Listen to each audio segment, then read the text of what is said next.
আসমান এবং জান্নাতের চাবি কি? হযরত বাইজিদ বুস্তামি রহমতুল্লাহি আলাইহি ৬২টি উত্তর দেওয়ার পর তিনি পাদ্রীকে জিজ্ঞাসা করলেন, আমি কি সত্য বলেছি? তো পাদ্রী বলছে, সদাকতা, তুই সত্য বলেছিস। ৬২টি প্রশ্ন করেছেন। বাইজিদ বলতেছে, না, আপনি আমাকে ৬২টি প্রশ্ন করেছেন, আমি প্রত্যেকটি জবাব দিয়েছি। আমি আপনাকে একটা প্রশ্ন করব, আপনি কি জবাব দিবেন? তখন পাদ্রী বলল, অবশ্যই, কেন জবাব দিব না।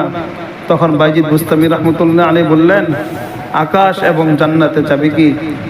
আসমান এবং জান্নাতের চাবি কি? বড় পাদ্রী চুপ হয়ে বসে গেছে।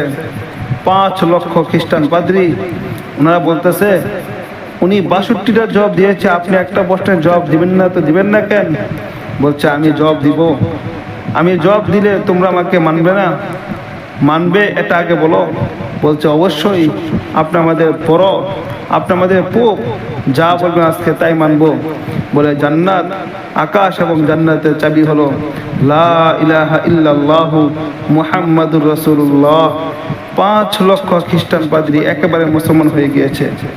ওই বাইজিদ বুস্তামির হাতে ৫ লক্ষ খ্রিস্টান পাদ্রী এক বৈঠকে মুসলমান হয়ে গিয়েছে। High high high high high! ইমাম আবু হানিফার জানাজা দেখে ৯০,০০০ খ্রিস্টান একেবারে মুসলমান হয়ে গিয়েছে।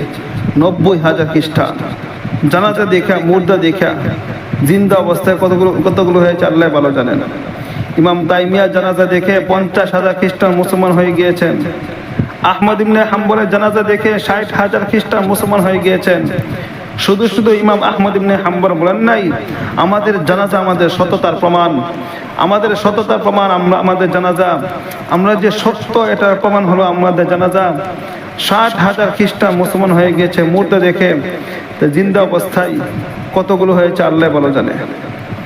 যেটা আমি বুঝাতেছিলাম, তো বাইজিদ বুস্তামিকে জিজ্ঞাসা করলেন, আসমান এবং জান্নাতের চাবি কি? উনি বললেন, বড় পাদ্রী বললেন, আসমান এবং জান্নাতের চাবি হলো লা ইলাহা ইল্লাল্লাহু মুহাম্মাদুর রাসূলুল্লাহ। ৫ লক্ষ খ্রিস্টান পাদ্রী একসাথে মুসলমান হয়ে গিয়েছে।